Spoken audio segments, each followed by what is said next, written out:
إن الحمد لله نحمده ونستعينه ونستغفره ونعوذ بالله من شرور أنفسنا ومن سيئات أعمالنا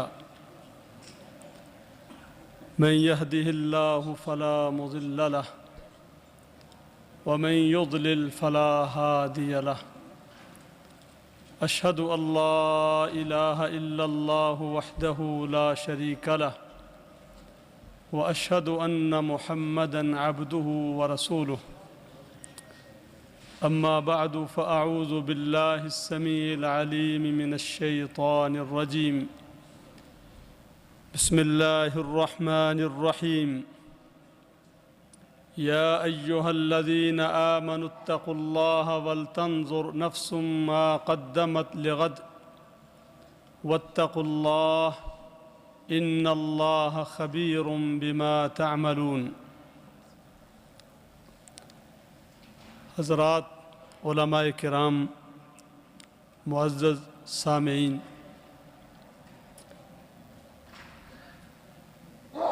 المکتب التعاونی للجاليات صناعیہ جدیدہ کے زیر اہتمام ہر سال یہ اجتماع اور جلسہ عام منعقد ہوتا ہے جو ہم سب کے لیے خیر و برکت کا باعث ہے، جہاں سے کتاب و سنت کی آواز بلند ہوتی ہے۔ اللہ رب العزت اس کے منتظمین، معاونین اور اس کے لیے جد و جہد اور کام کرنے والے تمام جوانوں کی محنت اور کوشش کو قبول فرمائے، اور ہم سب کو اللہ رب العزت اس سے ہدایت حاصل کرنے اور اس پر عمل کرنے کی توفیق عطا فرمائے۔ قرآن مجید کی وہ آیت مبارکہ جو آپ نے سماعت فرمائی ہے، اس میں اللہ رب العزت نے اہل ایمان کو مخاطب فرمایا، اور یہ ہمارے لیے اعزاز ہے اور فخر ہے کہ اللہ رب العزت ایمان کی بنیاد پر ہمیں شرف خطاب سے نوازتے ہیں۔ وہ ایمان جو دنیا کی ہر چیز سے زیادہ قیمتی ہے، وہ ایمان جس کے بغیر انسان دنیا میں پانی کا ایک گھونٹ اور رزق کا ایک ذرہ بھی استعمال کرنے کے قابل نہیں ہوتا۔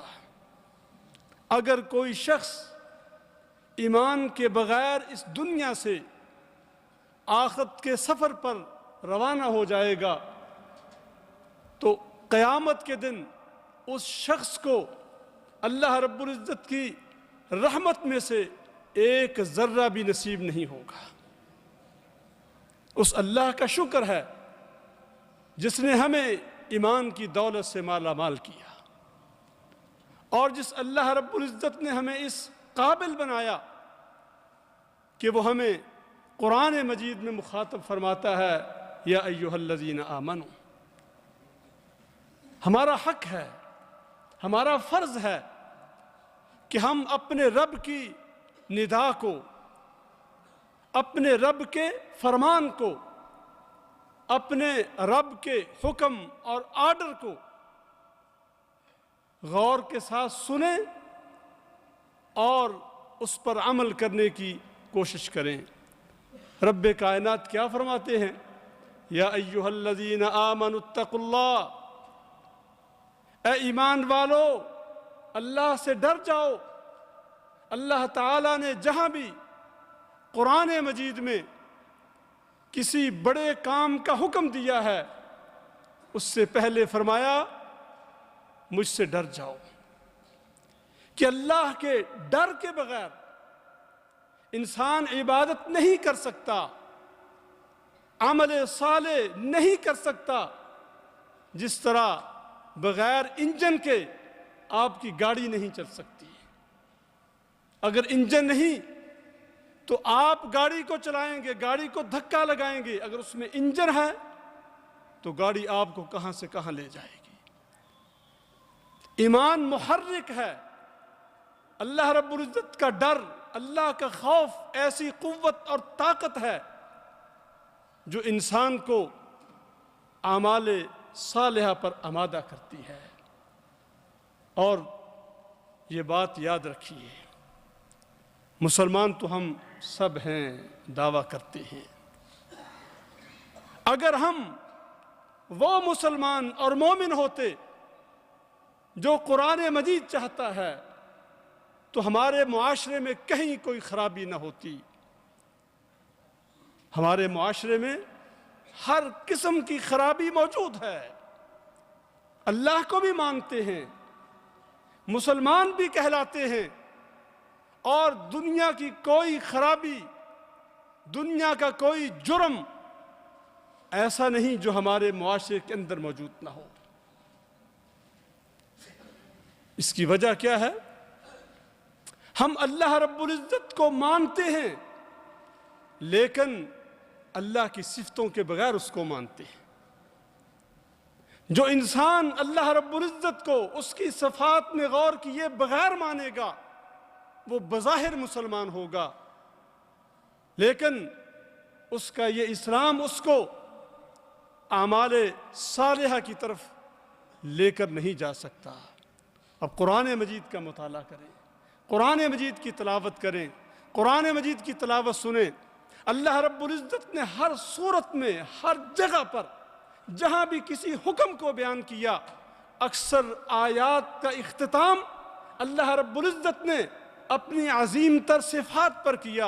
ان اللہ غفور الرحیم، واللہ عزیز حکیم، واللہ عزیز ذو انتقام، کہ اللہ رب العزت زبردست قوتوں اور طاقتوں والا ہے، شدید العقاب ذی الطول، وہ جہاں گناہوں کو معاف کرنے والا وہاں اس کی پکڑ بھی بڑی سخت ہے، اس کے انعامات بھی بے حد و حساب ہیں، اور اس کی سزا بھی بڑی سخت ہے۔ کیا وجہ ہے کہ قرآن مجید کے ہر صفحے میں، ہر صورت میں اللہ رب العزت نے اپنی صفات کو بیان فرمایا تاکہ لوگ اللہ کی صفات میں غور و فکر کر کے اپنے رب کو پہچانے اور مانے، تب انسان کے دل میں اللہ کا ڈر اور خوف پیدا ہوگا۔ اور جب اللہ کا ڈر اور اللہ کا خوف پیدا ہوا پھر بات بن جائے گی۔ پھر یہ نہیں کہ نماز پڑھنے کے لیے کوئی ہم کو اٹھائے، کوئی ہم کو جھنجھوڑے، پھر ہمیں خود فکر ہوگی کہ نماز کا وقت کب آنے والا ہے۔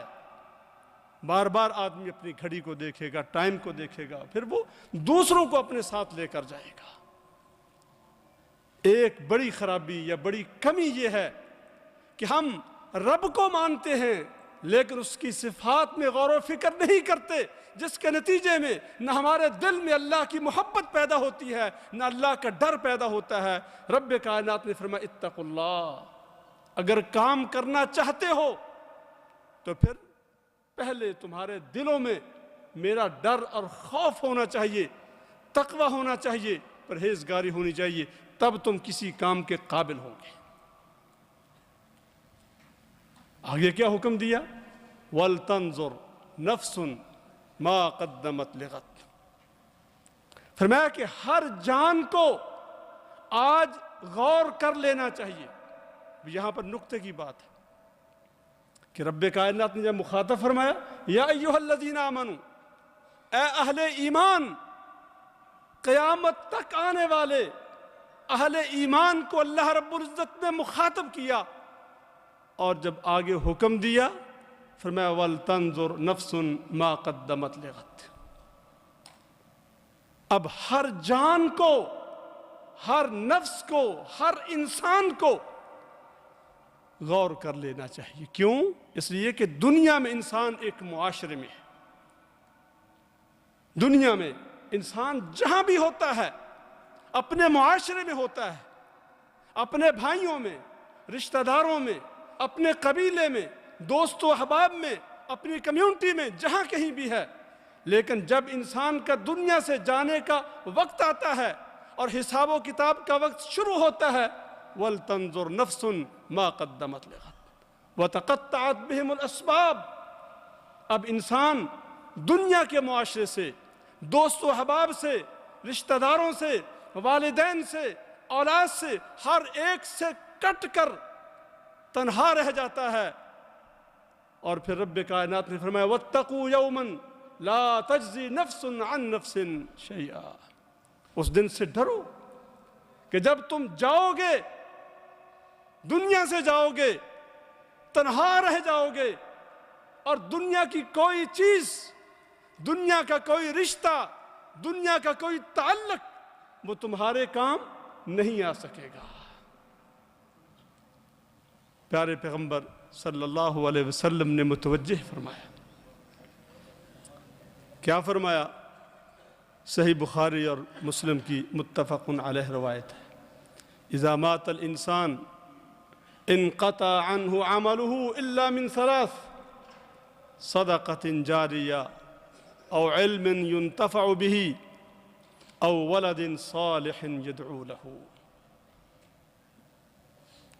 کہ جب انسان دنیا سے رخصت ہوتا ہے، دنیا سے اس کا تعلق منقطع ہو جاتا ہے، اب اس کے ساتھ کیا رہ جاتا ہے؟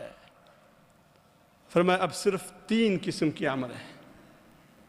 ہمارے ہاں تو بہت سارے اعمال ہیں، اگر بات ہمارے اختیار میں ہوتی ہم کہتے کہ یہ بھی پہنچ جاتا ہے، یہ بھی پہنچ جاتا ہے، یہ بھی پہنچ جاتا ہے۔ اور نبی اکرم صلی اللہ علیہ وسلم بھی فرما سکتے تھے کہ 5 چیزیں پہنچتی ہیں، 6 چیزیں پہنچتی ہیں، 10 پہنچتی ہیں، 20 پہنچتی ہیں۔ فرما نہیں، الا من ثلاث، اور یہ متفق علیہ روایت ہے۔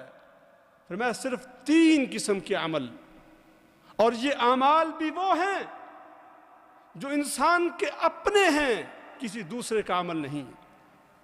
دنیا میں ہم اپنی ذمہ داری کسی کو سونپ دیتے ہیں کہ میں حاضر نہیں ہو سکتا، آج میں بیمار ہوں، دفتر میں میرا کام فلاں کرے گا۔ اگر زمین زیادہ ہے، کاشت نہیں کر سکتے، ٹھیکے پر دے دیتے ہیں۔ لیکن یاد رکھیے، عبادات میں نیابت نہیں ہے، عبادات میں ٹھیکیداری کا نظام نہیں ہے۔ کوئی آدمی کسی کو یہ نہیں کہہ سکتا کہ میں مصروف ہوں، آج میری جگہ پر تم نماز پڑھ لو۔ انسان کا اپنا عمل۔ فرمایا الا من ثلاث، وہ 3 چیزیں کون سی ہیں؟ صدقۃ جاریہ، ایسا کام کر کے گیا، اچھا کام، نیک کام، جس کے اثرات اس کے جانے کے بعد بھی موجود ہیں۔ اور جو نیک اعمال ہیں، نیک اعمال جو اللہ کے لیے ہوتے ہیں، نیک اعمال باقی رہتے ہیں۔ والباقیات الصالحات، کہ دنیا کی ہر چیز فنا ہونے والی ہے، وَيَبْقَى وَجْهُ رَبِّكَ ذُو الْجَلَالِ وَالْإِكْرَامِ، اور انسان جو عمل اپنے رب کے لیے کرتا ہے وہ عمل بھی باقی رہتا ہے۔ او علم ينتفع به، میں علم چھوڑ کر گیا اور اس سے فائدہ اٹھایا جا رہا ہے۔ کسی طالب علم کی کفالت کی، صاحب علم کی کفالت کی، کوئی مسجد تعمیر کروائی، کوئی مدرسہ بنوایا، اس سے تعاون کیا، اور کتابیں خرید کر کسی لائبریری میں رکھی۔ اور یاد رکھیے، یہاں پر علم سے مراد دنیا کے تمام علوم نہیں ہیں، اس لیے کہ دنیا کے دیگر جتنے علوم ہیں، کتاب و سنت کے علم کے علاوہ، یہ انسان اپنے کسب کے لیے، اپنی ذات کے لیے، اپنے فائدے کے لیے، اپنی تنخواہ کے لیے اپنے مستقبل کے لیے سیکھتا ہے، اور جو علم اللہ کی کتاب کا اور نبی اکرم صلی اللہ علیہ وسلم کی سنت کا علم ہے، یہ پوری انسانیت کے لیے سیکھتا ہے۔ وآخر دعوانا ان الحمد للہ رب العالمین۔